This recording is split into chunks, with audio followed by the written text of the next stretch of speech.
একদিনকার ঘটনা, এক দাসী বিছানা করতে গেছে। আপনারা জানছেন গরিবের বিছান গরিবের মতন, আমিরের বিছান আমিরের মতন। এক একটা আপনি দেখবেন পালঙ্গ এখন এসেছে, এক একটা সোফা দেখা লাগছে কত উঁচা হয়েছে, যখন বসবেন তো মনে হয় 1 ফিট তলে আপনি চলে গেলেন, এরকম হয়েছে না হয় না? এত গদি। তো ওই দাসীটা বিছানা করতে গেছে, বাদশার বিছানা বাদশার মতন, এরকমভাবে লেড়ে লেড়ে টিপে টিপে টিপে টিপে দেখছে যে ওরে আল্লাহ কত আরামের জায়গা রে, বাদশার বিছানাটা কত আরাম, কত নরম, একবার মনে হয় শুতলে কত ভালো হতো। এই কথা বলতে বলতে ওই দাসীটা বলতে লাগলো যে বাদশাহ তো এখানে সময় আছে, 0.5 ঘন্টা বা 10 মিনিট 15 মিনিট এখানে আসবে না, তো আমি তার আসার আগে আগে আমি বিছানে কেমন লাগছে, কেমন মজা লাগছে, শুইতে কেমন লাগছে আমি একটু দেখি শুয়ে। যেমনই দাসীটা বিছানে শুইতেছে ঘুম চলে এসেছে, চোখ বন্ধ হয়ে গেছে।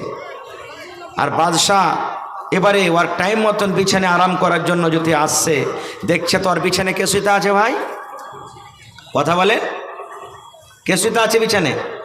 একটা দাসী। মন খারাপ হবে না হবে না বাদশার? বাদশার মন খারাপ হবে না হবে না? ওর মন খারাপ, হ্যাঁ তুই একটা দাসী আমার বিছানে এসেছিস। আর একটা দাসীকে বলছে একটা চাবুক নিয়ে এসো, কোড়া নিয়ে এসো। এবার ওই দাসী কোড়া নিয়ে এসে যেমনই বাদশার হাতে দিয়েছে, ঘুমের হালাতে যে দাসী শুইতে আছে একবারে টেনে 2-4 কোড়া দিয়েছে, চাবুক দিয়েছে। আপনারা জানছেন যেমনই চাবুক তার গায়ে লেগেছে ঘুম ভেঙে গেছে, ছটফট ছটফট করে কুদতে লেগেছে যেমন মাছ কুদে। এবার যখন ভালোভাবে তার নিনটা ভেঙে গেছে তখন দেখছে আরে আমাকে তো বাদশাহ মেরেছে। এবার বাদশাহ পরে আরও 2-1 কোড়া লাগালছে। এবারে কিন্তু কোড়া লাগার সাথে সাথেও হাসতে শুরু করে দিয়েছে। কে? দাসীটা হাসছে, যেমন যেমন কোড়া লাগায় তেমন তেমন দাসী হাসছে। বাদশাহ তখন বলছে আল্লাহর বান্দি, তোমার শরীরে কি ব্যথা করে না? তোমার গায়ে কি আমি চাবুক মারছি তোমাকে লাগে না? তুমি তো কান্দার জায়গাতে হাসছো, কারণটা কি? এবারে সেই দাসী কি বলছেন জানেন? কখন যে কার ইমানটাকে আল্লাহ মজবুত করে দিবেন, অন্তরটাকে আল্লাহ গলিয়ে দিবেন, আল্লাহ ছাড়া কেউ জানে না। এবার দাসী কি বলছেন জানেন? মহারাজ আপনার এই বিছানাতে কতক্ষণ আমি ঘুমালাম, কতক্ষণ আরাম করলাম। বলছে আল্লাহর বান্দিরে মোটামুটি 20 থেকে 0.5 ঘন্টা। এবার ওই দাসী বলছেন মহারাজ কত চাবুক আপনি আমাকে মারলেন? বলছে মোটামুটি 5 থেকে 10 চাবুক তোমাকে মারলাম। এবার দাসী বলছেন মহারাজ আপনার এই নরম বিছানাতে শোয়ার কারণে 0.5 ঘন্টা কিংবা 15 মিনিট কিংবা 20 মিনিট শোয়ার কারণে যদি আমার গায়ে 5 থেকে 10 চাবুক পড়ে, বাদশাহ কোনোদিন আপনি চিন্তা ভাবনা করেছেন আপনার থেকে যে বড় বাদশাহ আল্লাহ রাব্বুল আলামিন আপনাকে যদি কিয়ামতের দিন প্রশ্ন করে আর যদি আপনি হিসাব দিতে না পারেন তাহলে আপনার গায়ে কত চাবুক পড়তে পারে আপনি হিসাব করেন। একদিন আমি ঘুমালাম 15 মিনিট 20 মিনিট 0.5 ঘন্টা আমি ঘুমালাম। 0.5 ঘন্টা ঘুমার কারণে যদি আপনি আমাকে 10 চাবুক 8 চাবুক 5 চাবুক মেরে থাকেন তাহলে বাদশাহ প্রত্যেক দিন আপনি এই বিছানে জোহর থেকে নিয়ে আসর পর্যন্ত আপনি ঘুমান, কিয়ামতের দিন আল্লাহ রাব্বুল আলামিন আপনার পিঠে কত চাবুক মারতে পারি। যেমন কথাটা বলা, ওই দাসীর কথাটা কিন্তু তার দিলে গেঁথে গেল, তার দিলে অন্তরে কিন্তু বসে গেল। এবার বাদশাহ বলছে আল্লাহর বান্দি রে, চাবুকটা ফেলে দিয়ে বলছেন আল্লাহর বান্দি তুমি আমার বাড়িতে মন হয় তুমি থাকো কিংবা চলে যাও, তোমাকে বেতন যা দেওয়ার তাই আমি দিব।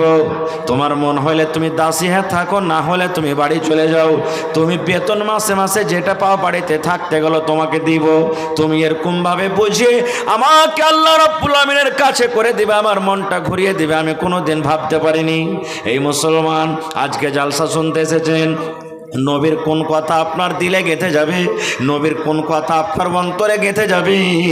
আজকে আপনি হয়তো বেঈমান হয়ে এসেছেন, আপনি মদ খেয়ে জালসাতে এসেছেন, আজকে বেনামাজি হয়ে জালসাতে এসেছেন। আজকে যদি শরীয়তের দিনের কথা যদি আপনার মনে বসে যায় তাহলে ফজর থেকে ইনশাআল্লাহ আপনি নামাজি হয়ে যাবেন। হবেন না? হবেন না? গাজওয়ায়ে উহুদে মুসলমানের এক জামাত আল্লাহ রাসূল সাল্লাল্লাহু আলাইহি ওয়াসাল্লামের দিকে মুসলমানের এক টিম, আর বেঈমান মুশরিক এক টিম। মুশরিকের তরফ থেকে একটা বেঈমান লড়াই করতে এসেছে, যুদ্ধ করতে এসেছে, নবীজির সাথে লড়াই করবেন, মুসলমানের সাথে লড়াই করবেন। এবার ওর কি যেমন হলো, যুদ্ধ শুরু করার আগে সহিহ হাদিস, খাজুর কিন্তু টোনাতে করে খাজুর খেয়েছে, যেমন আমরা টোনাতে মুড়ি খাই, ওই সাহাবী টোনাতে করে খাজুর আছে, খাজুর খেয়েছেন। কি মনে হলো, হাঁটতে হাঁটতে হাঁটতে মুশরিকের দল থেকে হাঁটতে হাঁটতে নবীর দলে চলে গেলেন। এবার নবীকে যা বলছেন, কি আল্লাহ রাসূল গো, আমি আপনার সাথে লড়াই করতে এসেছি, যুদ্ধ করতে এসেছি। আজ যদি আমি সুযোগ পাইনি, এই তলোয়ার দিয়ে আপনার গর্দানকে উড়িয়ে দেব, এই গলাকে কেটে দেব, আপনার মুসলমানকে আমি জবাই করে দেব। কিন্তু নবী গো, যদি আমি এখন কালেমা পড়েনি, আর কালেমা পড়ার পর আমি যদি মুসলমান হয়ে যাই, আর মুসলমান হওয়ার পর আমি যদি আপনার পক্ষ থেকে যদি আমি বিরোধী দলের সাথে আমি লড়াই করতে লাগি, তাহলে আল্লাহ রাব্বুল আমিন আমাকে জান্নাত দেবেন কি দেবেন না? দয়ার নবী বললেন, হে আল্লাহর বান্দা, তুমি আমার সাথে লড়াই করতে এসেছিলে, মুসলমানের সাথে লড়াই করতে এসেছিলে, কিন্তু তুমি যদি এখন ঈমান নিয়ে চলে আসো, তুমি যদি আমাকে নবী বলে স্বীকার করে নাও, তুমি যদি আল্লাহর প্রতি ঈমান রাখো, আর লড়াই করতে করতে করতে করতে যদি তুমি শহীদ হয়ে যাও, আল্লাহ রাব্বুল আমিন তোমাকে জান্নাত দান করবেন। যেমন এই কথাটার দিলে বসে গেল, খাজর খাচলো, ওই টোনাটাকে এরকমভাবে পাক মেরে ফেলে দিলেন। পাক মেরে ফেলে দেওয়ার পর এবার নবীর প্রতি ঈমান আনলেন, লড়াই করতে শুরু করে দিলেন, যুদ্ধ করতে শুরু করে দিলেন। যুদ্ধ করতে করতে করতে করতে করতে করতে দুনিয়া থেকে চলে গেলেন, গলা নিজের শহীদ করে দিলেন, আল্লাহর রাহে শহীদ হয়ে গেলেন।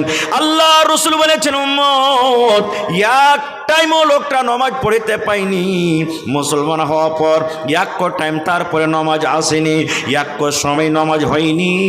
আল্লাহ রাব্বুল আমিন তাকে এমনভাবে ঈমান দিলেন, ঈমান তার এমনভাবে মজবুত হলো, আল্লাহ রাসূলের প্রতি ঈমান আনার সাথে সাথে শহীদ হয়ে গেলেন। যুদ্ধ করতে করতে আল্লাহ রাব্বুল আমিন তাকে জান্নাতে ঘোষণা করে দিলেন। আল্লাহ রাব্বুল আমিন কখন কাকে হেদায়েত দান করবেন আল্লাহ তাবারক ওয়া তাআলা ভাই ছাড়া কেউ জানে না। খার যা হোক, আমি আপনাদের সামনে কোরআন মাজিদের একটা আয়াত তেলাওয়াত করেছি। আল্লাহ তাবারক ওয়া তাআলা কোরআনে বলছেন, ওয়ামা আতাকুমুর রাসূল, রাসূল যা তোমাকে দিবে। আমাদের রাসূলের নাম কি ভাই একটু বলেন তো আপনারা, জোরে বলেন, জানেন না? আল্লাহ বলছেন রাসূল যা তোমাকে দিবে, মানে মুহাম্মদ সাল্লাল্লাহু আলাইহি সাল্লাম আমাদের আখিরি নবী, মুহাম্মদ সাল্লাল্লাহু আলাইহি সাল্লাম যা তোমাকে দিবে, ফাখুযুহু, সেটা তুমি নিয়ে নাও। আল্লাহ বলছেন, ওয়ামা নাহাকুম আনহু ফান্তাহু, এবং রাসূল যে কাজ থেকে তোমাকে নিষেধ করবে, বাধা দিবে, ফান্তাহু, তুমি রুকে যাও। সোজা কথা, রাসূল যা দিবে নিয়ে নাও, রাসূল যে কাজ থেকে নিষেধ করবেন তুমি রুকে যাও। তাহলে আমাদের ধর্ম, আমাদের মাযহাব হলো ইসলাম। ইসলামের ভিতরে দু প্রকারের কথা, একটা হ্যাঁ, একটা না, একটা করো, একটা ধরো, একটা করিও না, একটা করো। এই দু প্রকারের কথা আছে ভাই। ভাইরে, ওয়াজ করতে আপনাদের সামনে বেশি আমি পাবো না, দু তিনটা হাদিসই মতো আপনাদেরকে শোনাবো। কি সাহাবায়ে কেরাম নবীর প্রতি যখনই আয়াতটা নাজিল হলো, আল্লাহ যখন বললেন, হে দুনিয়ার মানুষ, নবী তোমাকে যা দিবে, রাসূল যা দিবে সেটা নিয়ে নাও, আর রাসূল যে কাজ থেকে তোমাকে বাধা দিবে, ফান্তাহু, তোমরা রুকে যাও। আজকে আমরা মুসলমান কতটুক নবীর কথা মানছি, আর সাহাবায়ে কেরাম কিভাবে নবীর কথা মেনেছিলেন, একটা উদাহরণ দিই আপনাদের সামনে। আজকে আমাদের বাড়িতে যদি কুটুম আসে, আমরা নাস্তা দিই, হ্যাঁ বলেন, হ্যাঁ না বলেন, নাস্তা দিই কি দিই না ভাই? যার যেমন জোটে নাস্তা দিই, চা দিই, এটা হলো সম্মান করার জিনিস। যদি নাস্তা চা না দেন, তাকে কোন খৈঠা বাড়ি বাড়তে বিছায় বিয়ে করে করেছি রে, বা কুটুম তালি করতে এসেছি, একটা নাস্তা পর্যন্ত দিলে না, চাও দিলে না। তা আল্লাহ রাসূলের জামানাতে যখন মদ শরাব হারাম হয়নি, শরাব যখন হারাম হয়নি, শরাব স্পেশাল নাস্তা ছিল তাদের। কুটুম বাড়িতে এসেছে, তাকে নাস্তা দিয়েছে, কিসের? গিলাসে ঢেলা মদ দিয়ে দিলেন, শরাব দিয়ে দিলেন, শরাব পান করছে। আনাস বিন মালিক রাদিয়াল্লাহু তাআলা আনহু একটা বাচ্চা ছেলে, ও বলছে, আমার কাঠ বাপ, কাঠ বাপ বুঝছেন তো? কাঠ বাপ বুঝছেন আপনারা? হ্যাঁ, মানে নিজের অরিজিনাল বাপ লয়, মা হলো নিজের, কিন্তু মাটা যে নিজের বাপ হয় মারা গেছে বা তালাক দিয়েছে, অন্যর সাথে বিয়ে করেছে, ওকে বলা হয় আমরা কাঠ বাপ বলি। তো বলছে আমার কাঠ বাপ আবু তালহা রাদিয়াল্লাহু তাআলা আনহু, তার বাড়িতে পার্টি চলছে। পার্টি কিসের চলছে? মদের পার্টি, শরাবের পার্টি চলছে, চলছে পার্টি। তখন কিন্তু আল্লাহ মদকে শরাবকে হারাম করেননি, 3 বার আল্লাহ মদকে হারাম করেছেন। কোনোদিন এ বিষয়ে নিয়ে আবার আলোচনা করব। পার্টি চলছে, মদ পান করছে, আর একটা এলান করনেওয়ালা একজন সাহাবী এলান করছেন আর রাস্তাতে হেঁটে চলে যাচ্ছেন। কি এলান করছেন? ইন্নাল খামরা কাদ হুররিমাত, ইন্নাল খামরা কাদ হুররিমাত, ইন্নাল খামরা কাদ হুররিমাত। এর মানে হলো ওই সাহাবী গ্রাম দিয়ে হাঁটছেন, এলান করছেন মদিনার লোক, আজ থেকে আল্লাহ রাব্বুল আমিন মদকে হারাম করে দিলেন, শরাবকে হারাম করে দিলেন। আজ থেকে আল্লাহ মদকে হারাম করে দিলেন, আল্লাহ শরাবকে হারাম করে দিলেন, মদকে হারাম করে দিলেন। এই কথা বলছেন আর চলে যায়, এই কথা বলছেন আর চলে যায়। আবু তালহা রাদিয়াল্লাহু তাআলা আনহু ওর কাঠ বেটাকে বলছেন, আনাস কে এলানটা করছে গ্রামের ভিতরে, দেখো গা তো তুমি কে এলানটা করছে। ও যদি যায় দেখছে তো আল্লাহ রাসূলের একজন সাহাবী এই কথা বলছেন, ইন্নাল খামরা কাদ হুররিমাত, আজ থেকে মদ হারাম হয়ে গেল, বলছেন আর চলিচ্ছে এলান করতে করতে। এবার যখন এসে বলেছেন যে এরকম ব্যাপার, আজকে কত ভাই এমন আছেন ওয়াজ শুনে খুব মন গলে গেল, খায়নির পকেটটাকে নিয়ে চুনাটিটাকে নিয়ে দিলে পাক মেরে, মধুর পকেটটাকে নিয়ে দিলে পাক মেরে, মেলায় রকম নাশা করছে আর খাবো না রে। কিন্তু কত ভাই এমন আছেন দুদিন একদিন থাকা পর করে ছাড়তে যা পারি না, হে তখন ফের একটু একটু একটু খেয়ে দেখি, আর খেতে খেতে খেতে খেতে ফের ধরে লিছে। এরকম হয়েছে না হয় না? কিন্তু সাহাবীর আমল দেখেন, যেমন শুনলেন যে আজ থেকে আল্লাহ মদকে হারাম করে দিলেন, সাহাবীর অবস্থা কি? ওরে সুবহানাল্লাহ, যে সাহাবী গিলাসটা হাতে নিয়েছিলেন গিলাসটাকে ফেলে দিলেন, আর পান করব না। যে সাহাবীর মুখে চলে গেছে থুতু থুতু থুতু করে ফেলে দিলেন। যে সাহাবী হয়তো ঢোক গিলে নিয়েছে, পেটে চলে গেছে, গলাতে মুখে লোক দিয়ে দিলেন, আর লোকটা দিয়ে হ্যাঁ খ্যাক খ্যাক খ্যাক খ্যাক করে উল্টি করে ফেলে দিলেন। এবং বাড়িতে তাদের ডোলে রাখা ছিল, হাঁড়িতে রাখা ছিল, বড় বড় কোপাতে রাখা ছিল। ওরে সুবহানাল্লাহ, মাথাতে করে বড় বড় কোপা নাই, আর এরকমভাবে আইফসা আইফসা আইফসা আইফসা ভেঙে দেয়। আনাস বিন মালিক বলছেন, বাড়ি থেকে তারা এরকমভাবে বর্তন নিয়েছে, সব বর্তনকে ভেঙে ভেঙে চুরমার করে দিল। যেমন পানি আসে, বন্যা আসে, আর বন্যা আসার পর যেমন পানি বহে চলে যায়, ওই মতো সেই দিন দেখলাম কি মদিনার গলিতে রাস্তাতে মনে হয় শরাবের বন্যা শুরু হয়ে গেছে। নারে তাকবীর! ভাই আমার, দেখেন সাহাবীদের আমল কেমন, যে আল্লাহ হারাম করলেন ছেড়ে দেব, এর নাম হলো কি? রাসূল যা দেবে তুমি নিয়ে নাও। আর একটু আগে চলেন, আল্লাহ রাসূল একদিন বসে আছেন, আর আল্লাহ রাসূলের স্ত্রী মা আয়েশা রাদিয়াল্লাহু তাআলা আনহা নবীজি খুব ভালোবাসতেন, সব বিবিকে ভালোবাসতেন, মা আয়েশাকে আরও ভালোবাসতেন। বসে আছেন পাঞ্জরে, স্বামী স্ত্রীতে গল্প সল্প চলছে। সতীন বুঝেন? সতীন বুঝেন আপনারা? আশা করছি একটা পুরুষ আর দুটা তিনটা স্ত্রী, ওকে সতীন বলা হয়। এবার মা আয়েশা রাদিয়াল্লাহু তাআলা আনহা নবীর পাঞ্জরে কিন্তু বসে আছেন, আর আল্লাহ রাসূলের আর একটা স্ত্রী সাফিয়া রাদিয়াল্লাহু তাআলা আনহা, ও সাইজে কিন্তু একটু নাটি। মেলায় মানুষ আছে না যে কেউ লম্বা, তাকে আমরা বলবো এই তালের গাছ, শোন এখানে। কেউ যদি ছোট হয় তো কি বলবো মজাকে মজাকে, আবে এই বাগন পারবে তো মই দিয়া সিঁড়ি দিয়ে পারবে, মই বাঁধাইতে হবে, এরকম আমরা গল্প করি। তো আল্লাহ রাসূল বসে আছেন, মা আয়েশা নবীর স্ত্রী বসে আছেন, আর সাফিয়া রাদিয়াল্লাহু তাআলা আনহা নবীর একটা স্ত্রী, ও কিন্তু নবীর পাঞ্জরে কোনো কাজে চলে আসছেন।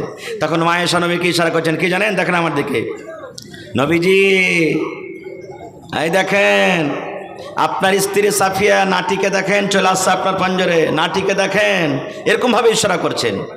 শুধু নাটি কথা বললেন ভাই মুসলমান, শুধু নাটি। ওরে সুবহানাল্লাহ, যেমন আমার নবীর নাটি কথা শুনলেন, যেমন বেদনার দানা লাল হয় রাগের কারণে, আমার নবীর চোখ দুটা কিন্তু লাল হয়ে গেল। নবী আমার রেগে গেলেন। এবার নবী আয়েশাকে বলছেন, আয়েশা রে, একটা লোককে তুমি নাটি বলেছো, একটা লোককে তুমি ছোট বলেছো, একটা লোককে তুমি খাঁটি বলেছো।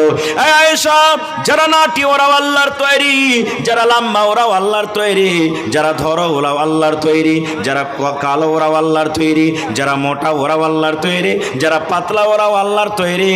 হে আয়েশা, তুমি একটা মানুষকে নাটি এবং বাঁটি বলেছো। এই নাটি এবং বাঁটি কথাটা তার মনে কিন্তু খারাপ লেগেছে। আয়েশা, এই নাটি এবং বাঁটি কথাটা এত খারাপ, এত খারাপ, এই কথাটাকে ধরে যদি সমুদ্রে ছেড়ে দেওয়া হয়, যদি পোখরে ছেড়ে দেওয়া হয়, এই কথাটা এমন আল্লাহ রাব্বুল আমিনের নিকটে নামুরা দুর্গন্ধ, যে গোটা সমুদ্রের পানি নোংরা হয়ে যাবে, দুর্গন্ধ হয়ে যাবে। নোংরার কারণে সমুদ্রের পানি কিন্তু পান করা যাবে না। এত খারাপ কথাটা। শুধু নাটি এবং বাটি যদি কথাটাকে ধরে সমুদ্রে ছেড়ে দাও, গোটা সমুদ্রের পানি নোংরা হয়ে যাবে, দুর্গন্ধ হয়ে যাবে। দুর্গন্ধের কারণে সমুদ্রের পানি পান করা যাবে না। মাশাআল্লাহ, দেখেন দান আসতে শুরু হয়ে গেছে ভাই। আমার হাজি আব্দুল শকুর সাহেব 3000 টাকা দিয়েছেন, একজন 500 টাকা। আর একটা 5 মিনিট বাস রোকেন, তখন আমি কালেকশনের দিকে চলে যাব। একটু লেখে রাখেন আপনারা, 5-10 মিনিট বাস, আমি কালেকশনের দিকে চলে যাব। ভাই আমার, তো সাহাবাই কেরাম দেয় আল্লাহ রসুল সাল্লাল্লাহু আলাইহি ওয়াসাল্লাম কত রাখলেন? কার ওপরে? বিবির ওপরে। বিবির ওপরে রাখলেন। যে বিবিকে কত ভালোবাসতেন জানেন? কত ভালোবাসতেন বিবিকে? আল্লাহ রসুলের স্ত্রী মা আয়েশা রাদিয়াল্লাহু তাআলা আনহা বলেন, আমি নবীর পঞ্জরে বসে আছি, নবী আমার পঞ্জরে বসে আছেন, আমি পানি পান করি কিংবা দুধ পান করি। আল্লাহর নবীর আমার পঞ্জরে বসে আছেন, নবীজি আমার দিকে দেখছেন। আমার বিবি আয়েশা গিলাসের কোন জায়গাতে মুখ লাগায়ে, ঠোঁট লাগায়ে পানি পান করেন। মা আয়েশা বলেন, আমি পান করতে করতে যখন আমি গিলাসটাকে রেখে দিলাম কিংবা বার্তানটাকে আমি রেখে দিলাম, দয়ার নবী ওই বার্তানটাকে হাতে নিয়ে নিলেন। আর আমি আয়েশা যে জায়গাতে মুখ লাগায়ে, ঠোঁট লাগায়ে আমি পানি পান করলাম, আমার নবী আমার মুখ লাগা জায়গাতে পানি পান করলেন। এত নবী বিবিকে ভালোবাসতেন। এরকম ভালোবাসা থাকা সত্ত্বেও শরীয়ত বিরোধী একটা শুধু নাটি কথা বলে দিলেন, যার কারণে নবী এত রাগলেন, এত রাগলেন। রাগার পর বলছেন, আয়েশা রে, তুমি একটা লোককে যে নাটি বলেছ, এই কথাটা আল্লাহর নিকটে এত খারাপ, ওই কথাটা সমুদ্রে তুমি যদি ছেড়ে দাও, ওই সমুদ্রের পানি কিন্তু পান করা যাবে না। আজকে আমাদের কাজ কি? চায়ের দোকানে বসে গেছি, হবে ওই মুখিয়াটা যে কয়ে গেল এতটি কথা, ও তো এরকম ওরকম, অমুক হাজি হজ করেছে ঠিকই, কিন্তু ওর হজ মনে হয় ঠিক না। আরে অমুক মৌলবি সাহেব মানুষ, আবে ওই মৌলবির থেকে আমি ভালো আছি। এগুলো হয়েছে কি হয় না ভাই? বলেন, জোরে বলেন, হয়েছে কি হয় না? আমাদের অবস্থা কি হইতে পারে ভাই? কি অবস্থা হইতে পারে ভাই মুসলমান? বলার মেলায় কথা আছে। আর একটা হাদিসের কথা আপনাদের সামনে রাখি, যে সাহাবায়ে কেরাম কত নবীর কথা মানছেন। আজকে জালসা না? আপনাদের এলাকাতে মায়েরা খালারা ঈদ বকরিদের নামাজ কোথায় পড়ছেন? মসজিদে না ঈদগাহে? জোরে বলেন, মসজিদে। কমিটির লোককে বলবো, এলাকার মানুষকে বলবো, মসজিদে পড়ার কোনো হাদিস নেই। যেমন আজকে ব্যবস্থা করছেন যে আমরা মসজিদকে বড় করব, মানুষের অসুবিধা, এই মতো ঈদগাহের ব্যবস্থা করতে হবে। যতদিন না হয়েছে পড়ছে আলাদা কথা, কিন্তু ব্যবস্থা করতে হবে যে মহিলাদের জন্য ঈদের নামাজের ব্যবস্থা করতে হবে। যেখানে পুরুষেরা নামাজ পড়বে, ওখানে মহিলারা নামাজ পড়বে। পিছন দিকে পুরুষের দল, পিছন দিকে মহিলাদের দল, আগা দিকে পুরুষের কাতার থাকবে একই ময়দানে। আল্লাহ রাসূলের জামানাতে ঈদ কিংবা বকরিদের নামাজ পড়ার জন্য মহিলারাও গেছেন, পুরুষও গেছেন। পুরুষের কাতার আগা দিকে, মহিলাদের কাতার পিছের দিকে। আপনারা একটা কথা বলেন তো, ঈদ বকরিদের নামাজ আগে না খুতবা আগে? কথা বলেন, আর একটু জোর করে বলেন। নামাজ আগে, আর জুমাতে খুতবা আগে। মহিলারা যদি পুরুষের আগা দিকে নামাজ পড়ে আর পুরুষেরা যদি পিছনে পড়ে, তো কার নামাজ হবে? কার হবে জি ভাই? পুরুষেরা পিছন দিকে আর মহিলারা আগা দিকে নামাজ পড়ছে, কার নামাজ হবে? কাহারির নামাজ হবে না গো। না পুরুষের নামাজ হবে না মহিলাদের নামাজ হবে। আল্লাহ রাসূলের জামানাতে মহিলারা পিছন দিকে, পুরুষের কাতার আগা দিকে। আজকে এত বড় মজলিস, আমার কমিটির মানুষ আওয়াজ যেন জোরে জোরে হয়, এই জন্য মাইক্রোফোনের ব্যবস্থা করেছে, যেখানে সেখানে মাইক লাগিয়েছেন, হরেন লাগিয়েছেন নাকি? আল্লাহ রাসূলের জামানাতে মাইক ছিল না, নবীজি ওয়াজ শুরু করলেন, খুতবা শুরু করলেন। নবীজি জানলেন আমার আওয়াজ পিছন দিকে যে মহিলারা বসে আছেন তাদের কাছে পৌঁছে না। কমিটির মানুষ ব্যবস্থা করেছেন যে মহিলাদের আলাদা জায়গা, আলাদা পিন্ডাল, প্রজেক্টরের ব্যবস্থা করেছে, আর তাদের পিন্ডালে মাইকও দিয়ে দিয়েছে। দিয়েছে কি দেয়নি? নবীর জামানাতে ম্যাক ছিল না, খুব মুখের আওয়াজ ম্যাকের আওয়াজ একই হইতে পারে ভাই? কোনোদিন হইতে পারে না। নবীজি পুরুষেরাকে আওয়াজ করার পর দেখলেন আমার আওয়াজ ওই মহিলাদের কাতারে যায়নি। নবীজি বেলালকে বলছেন, বেলাল উঠো। এবার কাতার চিরে চিরে চিরে নবীজি চলে গেলেন মহিলা পিন্ডালে। এই মায়েরা খালারা দেখেন মহিলারা কত নবীর কথা তাড়াতাড়ি কেরা মানতেন। এবার নবীজি আমার ঈদগাহের মাঠে ওয়াজ শুরু করে দিলেন। ঈদগাহের মাঠে নবীজি ওয়াজ নসিহত শুরু করে দিলেন। ইয়া মাশারান নিসাই তাসাদদাকনা ফাইন্নী উরিতুকুন্না আকসারা লিন্নার। ঈদের মাঠে নবীজি ওয়াজ শুরু করে দিলেন, হে মহিলার দল, হে নারীর দল, তোমরা দান করো, তোমরা সাদকা করো, তোমরা খায়রাত করো। কাকে বলছেন নবীজি? মহিলারাকে বলছেন ঈদগাহের মাঠে, মহিলারে তোমরা দান করো, মহিলা তোমরা সাদকা করো, খায়রাত করো। কেননা আমি নবী আল্লাহ রাব্বুল আমিন মেরাজ যেদিন আমাকে করালছিলেন ওই রাত্রে আমি জাহান্নাম দেখলাম, জান্নাত ঘুরে ঘুরে দেখলাম।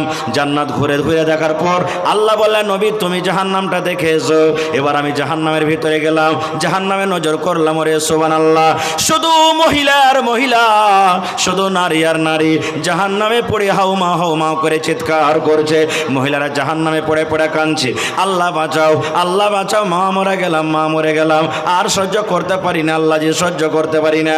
আল্লাহ রাসূল বললেন, মহিলারে তোমাদেরকে জাহান্নামের আগুনে দেখলাম, তোমরা যদি দান করো, সাদকা করো, খায়রাত করো, আল্লাহ রাব্বুল আমিন হয়তো তোমাদেরকে জাহান্নামের আগুন থেকে বাঁচিয়ে নেবেন। এ আমার ভাইরা মায়েরা খালারা, নবী যখন ওয়াজ করলেন, মহিলারে তোমাদেরকে জাহান্নামের আগুনে দেখলাম, ফাকুল্লা ওয়া বিমা ইয়া রাসূলুল্লাহি, মহিলাদের মধ্যে আল্লাহ রাসূলকে প্রশ্ন করে দিলেন, নবী গো আপনি বললেন মহিলারা তোমরা দান করো, তোমাদেরকে জাহান্নামের আগুনে দেখলাম, নবী গো মহিলারা কোন এমন পাপ করে গো নবীজি? কোন পাপের কারণে আল্লাহ বেশিরভাগ মহিলাদেরকে জাহান্নামের আগুনে দিবেন?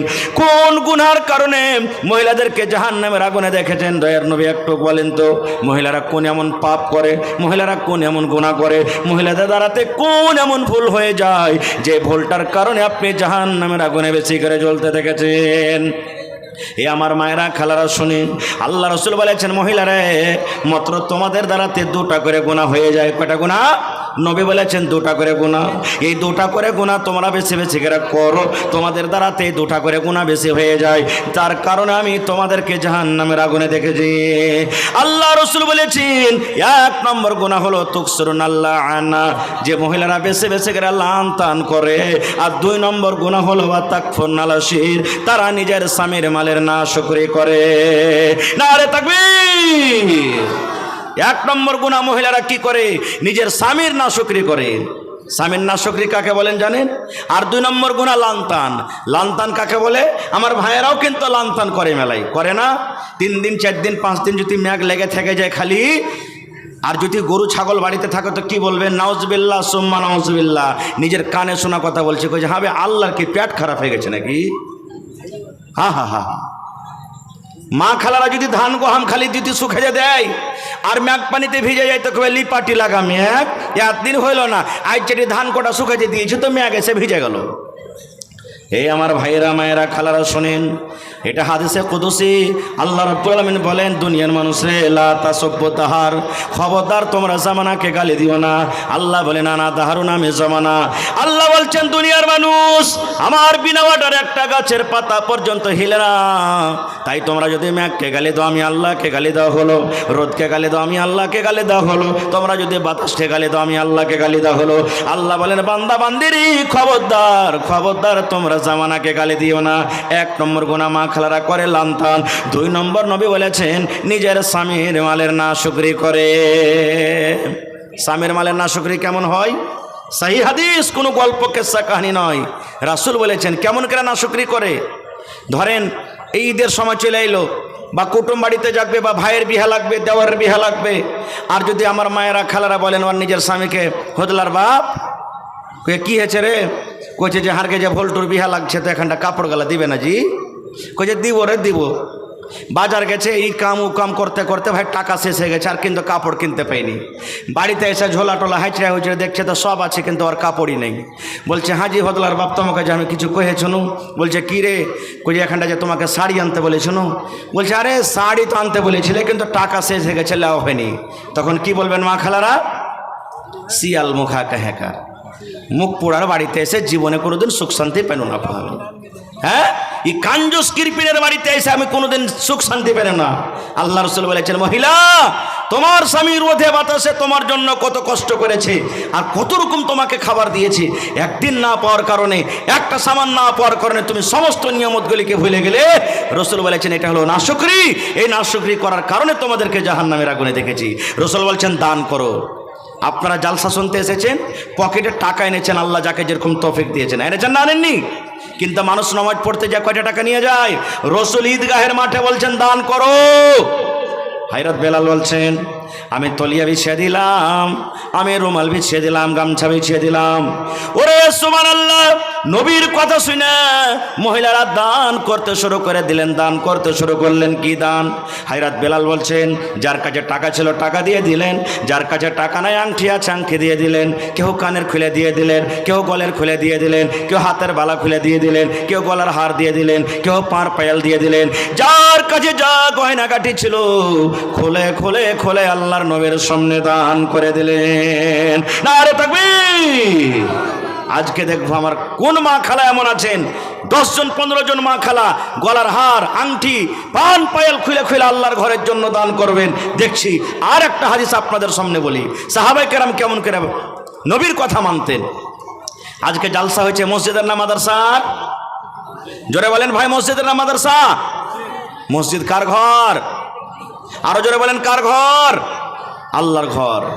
আল্লাহ রাসূল একদিন বললেন যে কিছু টাকার দরকার আছে, তোমরা দান করো। আজকে যেমন কমিটির লোক জালসা করেছেন, আপনাদের কাছে কিছু সাহায্য নেবেন, দিনের কথা আপনাদেরকে কিছু শোনানো হবে। রাসূল বলছেন দান করো। হযরত ওমর ফারুক রাদিয়াল্লাহু তাআলা আনহু মজলিসে মওজুদ, বলছেন আবু বকরকে দান করে জীবনে জিততে পারিনি, আজকে আবু বকরকে দান করে জিতবো। পাল্লা পাল্লি শুরু করে দিলেন। আজকে যেমন আমরা করি না, আহে মুখিয়া তুই দিলি 10,000, সারপঞ্চ দিবে 5,000, মানুষ বলে আরে তুই দিস 15,000 তো আমি দিব 20,000। মেলায় জালসাতে এরকম পাল্লা পাল্লি হয়। সাহাবায়ে কেরামকে যখন শুনলেন যে দান করো, আব্দুর রহমান বিন আওফ চলে গেলেন বাড়ি, 1000 কিলো খাজুর লেসে দিয়ে দিলেন। কতটি? 1000 কিলো। সুবহানাল্লাহ। উসমান গানি চলে গেলেন, উট ঘোড়া সোনা চাঁদি সব লেসে হাজির করে দিলেন।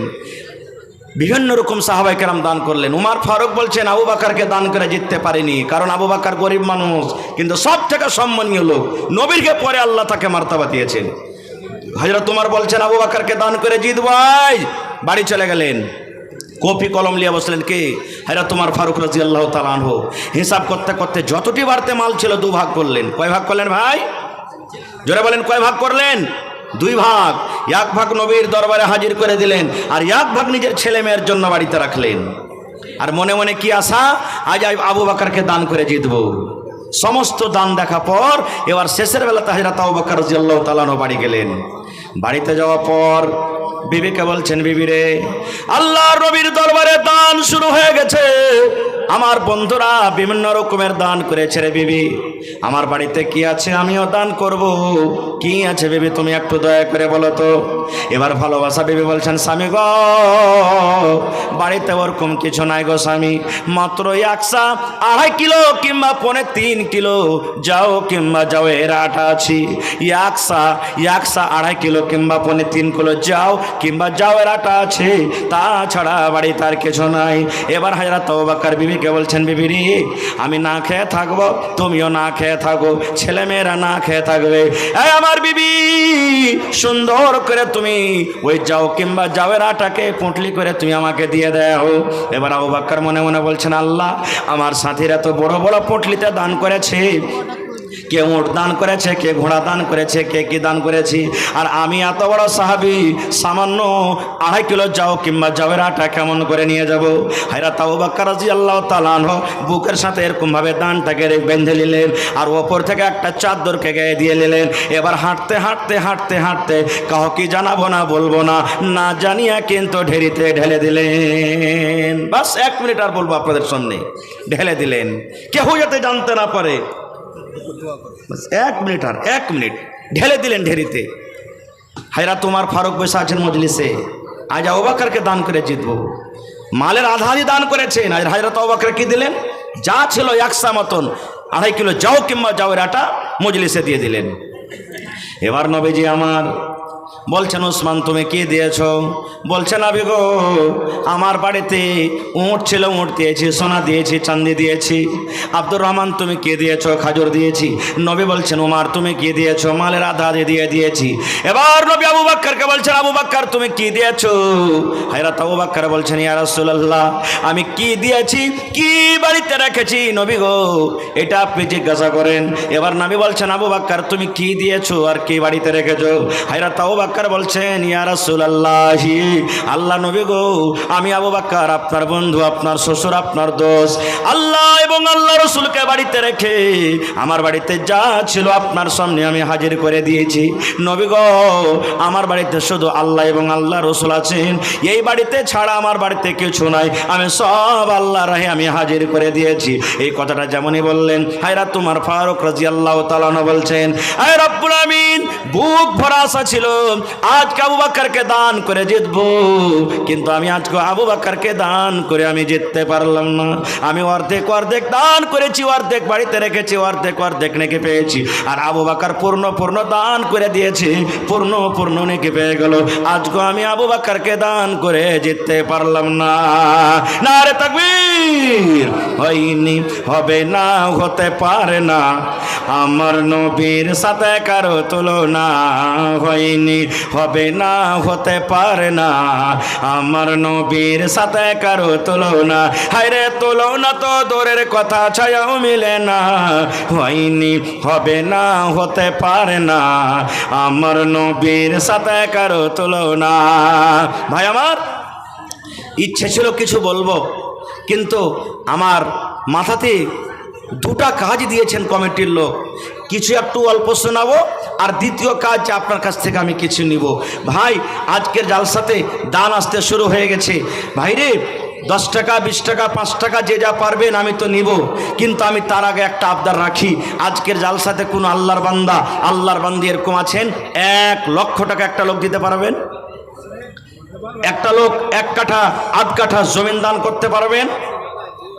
দেখি কোন আল্লাহর বান্দি আছেন 50,000 টাকা একটা লোক দিতে পারবেন? 10 কলম দেখি কোন আল্লাহর বান্দা আছেন 10,000, 20,000 করে দিতে পারবেন? 10 কলম এমন আল্লাহর বান্দি আছেন 5,000 করে দিবেন। তারপরে 1,000, 2,000, 500, 200, 100 আল্লাহ যাকে যেমন তৌফিক দিয়েছেন দিয়ে যাবেন। ভাই মুসলমান পকেটে টাকা নাই, আল্লাহ মানুষকে বুদ্ধি ব্যবস্থা ভালো করে দিয়েছেন, অনলাইনের ব্যবস্থা আছে, ফোনপের ব্যবস্থা আছে। আল্লাহর ওয়াস্তে আপনারা যারা পকেটে আনেননি নাই, ফোনপে আপনার ব্যবস্থা আছে, ফোনপে দিয়ে দিবেন। তো ভাই মায়েরা খালারাকে আমি বলবো, আপনার আশেপাশে রাকসি গ্রাম আছে, সাকরেলি গ্রাম আছে, সুবহানাল্লাহ।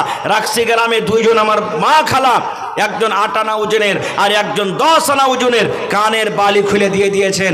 8 আনা ওজনের বালি এখনকার জামানাতে মোটামুটি তার দাম ৭০,০০০ টাকা, নাকি? हेलो, आप मीडिया के जो हमारे दोस्त लोग हैं, तो मीडिया के जो भी लोग हैं यहाँ पर, आप अपना कैमरा, अपना इंस्ट्रूमेंट को जो है आप वहीं छोड़ दीजिए और आप लोग जो है उस एरिया को खाली कर दीजिए। आपका कैमरा, जो भी आपका सामान